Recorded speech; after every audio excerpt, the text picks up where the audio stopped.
ഇവർക്കൊരിക്കലും സാധിക്കില്ല അവരെ മനുഷ്യനായി കാണാൻ. ജമ്മു കാശ്മീരില് ഹൈന്ദവ തീർത്ഥാടകർ സഞ്ചരിച്ച ബസ്സിന് നേരെയുണ്ടായ ഭീകരാക്രമണം നമ്മൾ കണ്ടില്ലേ? എന്തുകൊണ്ടാണ്? അവർ ഹിന്ദുക്കളായതുകൊണ്ട്, അവർ ബഹുദൈവ വിശ്വാസികളായതുകൊണ്ട്. ബഹുദൈവ വിശ്വാസികൾ നമ്മളുടെ കരങ്ങളാൽ ആക്രമിക്കപ്പെടണം, അവർ ഈ ഭൂമിക്ക് ഭാരമാണ്, അവർ കൊല്ലപ്പെടണം എന്ന തത്വം അംഗീകരിക്കുന്നത് കൊണ്ട് അവിടെ 10 കുഞ്ഞുങ്ങൾ മരിച്ചു. കണ്ടോ? എത്ര പേര് ബാഗ് പൊക്കി പിടിച്ച കുഞ്ഞുങ്ങൾക്ക് ഐക്യദാർഢ്യം പ്രഖ്യാപിക്കുന്നത് നിങ്ങൾ കണ്ടു? 33 പേർക്ക് മാരകമായ രൂപത്തിൽ പരിക്കേറ്റു. എന്നിട്ട് നമ്മുടെ നാട്ടിലെ കുറച്ച് ഊളകൾ അവരുടെ കണ്ണുകൾ എവിടെയാ? റാഫയിൽ നിന്ന് ഇങ്ങോട്ട് അടർത്തിയെടുക്കാൻ പറ്റുന്നില്ല, ഗാസയിൽ നിന്ന് ഇങ്ങോട്ട് അടർത്തിയെടുക്കാൻ പറ്റുന്നില്ല. കാരണം അടർത്തിയെടുത്തിട്ടും വലിയ കാര്യമൊന്നുമില്ലല്ലോ.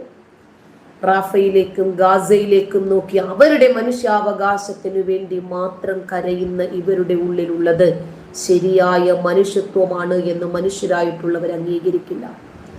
നമ്മുടെ കേരളത്തിലെ മാധ്യമങ്ങളും സിനിമക്കാരും സാംസ്കാരിക നായകളും ഒന്നും കാശ്മീരിലെ ഈ വിഷയം കണ്ടില്ല. എന്താ കാണാത്തത്? ഒരു ജനരോക്ഷ പ്രകടനം ഉണ്ടായില്ല. കാശ്മീരിലെ ഹിന്ദുക്കളുടെ മനുഷ്യാവകാശത്തിന് വേണ്ടിയോ അവിടെ മരണപ്പെട്ട പൈതലുകൾക്ക് വേണ്ടിയോ ഇവിടെയുള്ള ആരും കരഞ്ഞില്ല. എന്ത്? അവര് മനുഷ്യരല്ലേ? അവര് മരിച്ചത് ചുമ്മാ ഡ്യൂപ്ലിക്കേറ്റ് മരണമാ? അവര് തിരിച്ചു വരുമെന്നാണ് അവര് വിചാരിച്ചിരിക്കുന്നത്? ഭീകരാക്രമണത്തിൽ കൊല്ലപ്പെട്ട ആളുകളോട് ഇവർക്കൊരിക്കലും മനുഷ്യത്വമല്ല, അനുഭാവമല്ല. നമ്മൾ കേൾക്കുന്ന, നമ്മൾ അറിയുന്ന ഓരോ തീവ്രവാദി ആക്രമണം കഴിയുമ്പോഴും നമ്മൾ മനസ്സിലാക്കുന്നു എത്ര ക്രൂരമാണ്, എത്ര പൈശാചികമാണ്, എത്ര മനുഷ്യരാണ് അവിടെ പിടഞ്ഞു വീണു മരിക്കുന്നത്. എന്തിന്റെ പേരിലാണ് അവര് മരിക്കുന്നത്? എന്തിന്റെ പേരിലാണ്? 6-ാം നൂറ്റാണ്ടിന്റെ ഒരു ഗോത്ര പുസ്തകം ഉൽപ്പാദിപ്പിച്ച സംസ്കാരത്തിന്റെ പേരിൽ, 6-ാം നൂറ്റാണ്ടിന്റെ ആ മതം അതുണ്ടാക്കിയ വൈരമാണ് മതവൈരം. മനുഷ്യനെ പരസ്പരം കൊല്ലാനും കൊല്ലപ്പെടാനും പ്രേരിപ്പിക്കുന്ന ഈ ഗ്രന്ഥമുണ്ടല്ലോ, ഇതാണ് ഇതിന്റെ ഒക്കെ പിന്നെ. കേരളത്തിൽ ഇരുന്ന് റാഫയിലേക്ക് കണ്ണുകൾ, ഗാസയിലേക്ക് കണ്ണുകൾ. ഇവരെന്തേ ഒരു പ്രത്യേക മതവിഭാഗത്തിന് വേണ്ടി മാത്രമേ കരയൂ? കാശ്മീരിലെ ഹിന്ദുക്കളല്ലേ അല്ലേ? അവിടെ കരഞ്ഞിട്ട് പ്രത്യേകിച്ച് വോട്ട് ബാങ്ക് ഒന്നും കിട്ടാനില്ലല്ലോ, അതുകൊണ്ട് ഇവർക്കൊന്നും പറയാനില്ല. അതായത് നാളെ പാകിസ്ഥാൻ തീവ്രവാദികൾ ഇന്ത്യയെ ആക്രമിച്ചാലും ഇവർ പാകിസ്ഥാന് വേണ്ടിയിട്ട് നിലവിളിക്കുമെന്നാണ് പറയുന്നത്. ഇവരെ സംബന്ധിച്ചിടത്തോളം മനുഷ്യ സ്നേഹമല്ല, മനുഷ്യാവകാശമല്ല, ഇവർക്ക് ന്യൂനപക്ഷ പ്രീണനമാണ്. ഇന്ത്യയിൽ മാത്രമല്ല, ലോകത്ത് മുഴുവനുമുള്ളതാണിത്. അങ്ങോട്ട് കയറി ഒന്ന് ചൊറിയും. ഇപ്പോ ഒക്ടോബർ 7-ാം തീയതി ഹമാസ് എന്താ ചെയ്തത്? അതുപോലെ തിരിച്ച് നല്ല കിട്ടല് കിട്ടുമ്പോൾ ഓടിപ്പോകും ഈജിപ്തിലേക്ക്, കെയ്റോയിലേക്ക്. എന്നിട്ട് ഈജിപ്തിനോട് പറയും, എങ്ങനെയെങ്കിലും ഇസ്രായേലിനോടൊന്ന് പറയണം, യുദ്ധം അവസാനിപ്പിക്കണം, വെടി നിർത്തണം, ഞങ്ങൾക്ക് വയ്യ, ഞങ്ങളുടെ ജനത മരിച്ചു വീഴുന്നത് കാണാനുള്ള ത്രാണി ഇനി ഞങ്ങൾക്കില്ല, അതുകൊണ്ട് യുദ്ധം ഒന്ന് അവസാനിപ്പിക്കാൻ പറയണമെന്ന് പറഞ്ഞിട്ട് ഒരു കരാർ അങ്ങോട്ട് എഴുതി കൊടുക്കും. നെതന്യാഹുവിന്റെ പ്രതിനിധിയോ അല്ലെങ്കിൽ നെതന്യാഹുവോ അതല്ലെങ്കിൽ മൊസാദിന്റെ ആരെങ്കിലും ഒക്കെ വരും.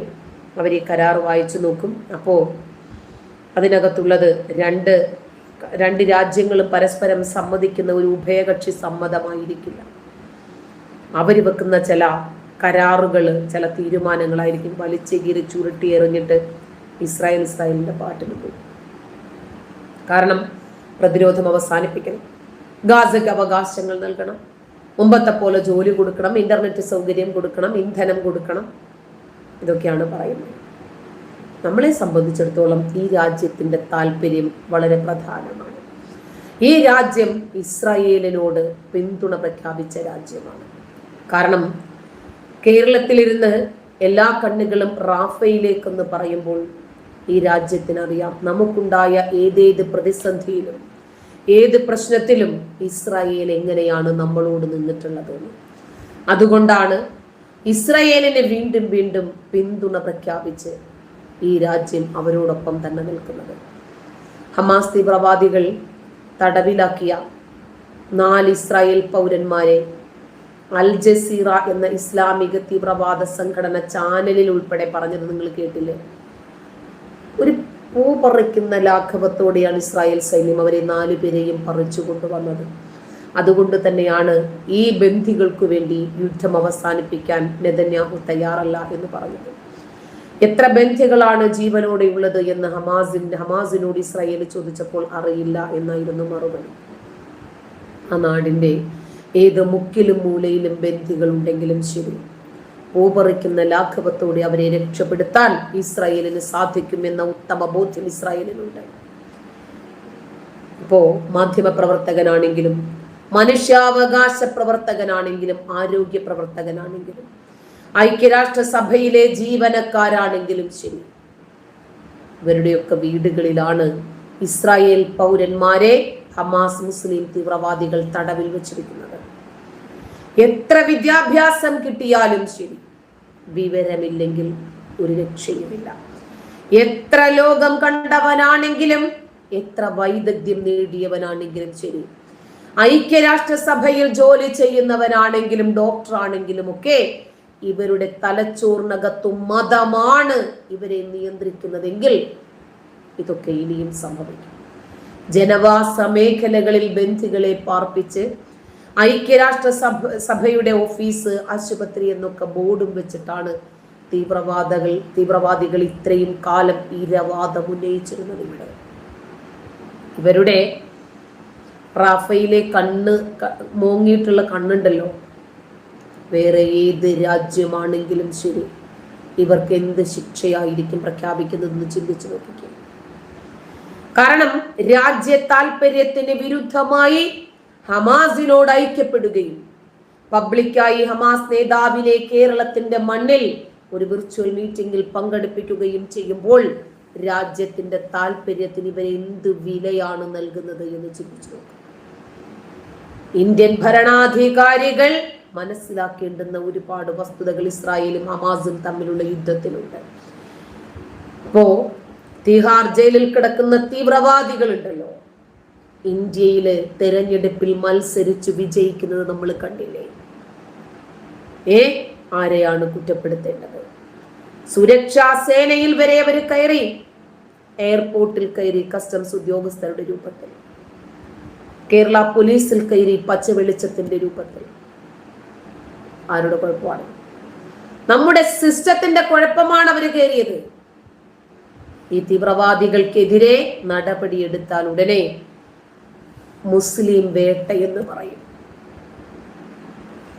അവര് പ്രതിഷേധവുമായി രംഗത്തിറങ്ങും. ആ പ്രതിഷേധത്തെ ഭരണാധികാരികൾ ഭയന്നാൽ ഈ രാജ്യം തന്നെ ഇല്ലാതാകും. ഉടനെ തന്നെ മാധ്യമ സിംഹങ്ങൾ ഇറങ്ങും, മനുഷ്യാവകാശ കമ്മിറ്റിക്കാരിറങ്ങും, ആഗോള ഉത്സാഹ കമ്മിറ്റിക്കാർ ഈ വിഷയം ഇട്ടത്തിട്ടാലൊക്കെ ചർച്ച ചെയ്യും. മനസ്സിലായ? കാശ്മീരിൽ കൊല്ലപ്പെട്ട ആളുകൾക്ക് ആദരാഞ്ജലികൾ നിങ്ങളുടേത് വേണ്ട. റാഫയിൽ കയറി തീവ്രവാദികളെ മുഴുവനും ഹൂറിമാരുടെ അടുത്തേക്ക് എത്തിച്ചിട്ട് ഇസ്രായേൽ അവരുടെ പൗരന്മാരെ മോചിപ്പിച്ചു കൊണ്ടുവന്നിട്ടുണ്ടെങ്കിൽ ആ ഇസ്രായേൽ ഇന്ത്യയോടൊപ്പം കട്ടയ്ക്കു നിൽക്കുമെങ്കിൽ ഇന്ത്യക്കകത്ത് നിന്നും തീവ്രവാദികളെ കണ്ടെത്താൻ ഈ രാജ്യത്തിന് പ്രയാസമുണ്ടാകില്ല. അത്തരം നിലപാടെടുത്താൽ മാത്രമേ രാജ്യത്ത് നിന്ന് തീവ്രവാദത്തെ ഇല്ലായ്മ ചെയ്യാൻ സാധിക്കൂ. ലിബറൽ മനോഭാവവും ലോകം എന്തു പറയുന്നു, മറ്റുള്ളവർ എന്തു പറയുന്നു, മാധ്യമങ്ങൾ എന്തു പറയുന്നു, അവരെന്ത് ചിന്തിക്കുമെന്നും ചോദിച്ചിരുന്നാൽ ഈ ഇന്ത്യയിൽ ഇനിയും ഭീകരാക്രമണങ്ങൾ ഉണ്ടാകും, ഭീകര സംഘടനകൾ ഉണ്ടാകും. ഈ രാജ്യം വീണ്ടും പ്രതിസന്ധിയിൽ നിന്നും പ്രതിസന്ധിയിലേക്ക് തന്നെ പോകും. ഇന്ത്യക്കെതിരെ പ്രവർത്തിച്ചാൽ എങ്ങനെയാണ് ഇന്ത്യ പ്രതികരിക്കുന്നത് എന്ന് ഇന്ത്യ തന്നെ കാണിച്ചു കൊടുക്കണം.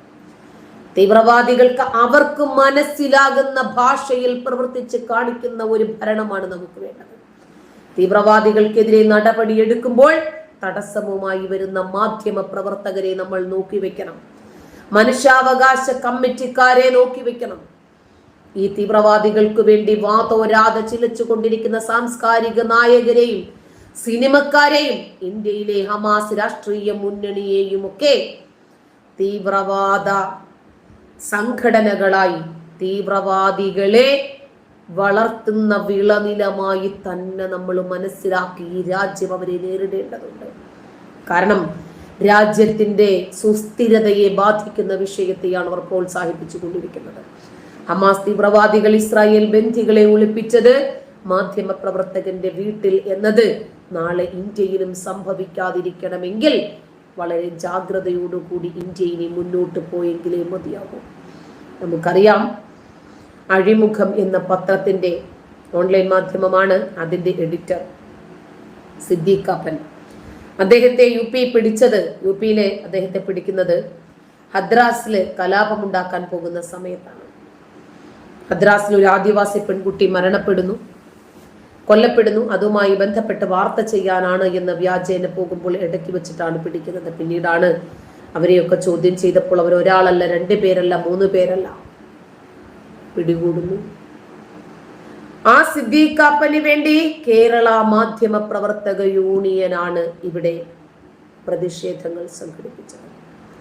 സിദ്ദീഖ് കാപ്പൻ ആരാണ്? ഹിറ്റ് സ്ക്വാഡിന്റെ നേതാവ്. ഈ സ്വതന്ത്ര ഭാരതത്തിൽ ആര് ജീവിക്കണം, നാളത്തെ സൂര്യോദയം ആര് കാണണം കാണണ്ട എന്ന് തീരുമാനിക്കാനുള്ള ചുമതല പോപ്പുലർ ഫ്രണ്ടുകാർക്ക് ആരോ തീരെഴുതി നൽകിയോ? ഒന്നാമത്തെ കാര്യം, ഈ രാജ്യത്തിന്റെ സഹിഷ്ണുതയെ ഒരു വിഭാഗം ആളുകൾ ചൂഷണം ചെയ്യുന്നു. അവരെത്ര വിദ്യാഭ്യാസം നേടിയാലും ശരി, എത്ര വലിയ പൊസിഷനുകളിൽ എത്തിയാലും ശരി, മതമാണ് അവരെ നിയന്ത്രിക്കുന്നതെങ്കിൽ മനസ്സിലാക്കണം, രാജ്യസ്നേഹം അവരിൽ കണിക പോലും ഉണ്ടാകില്ല.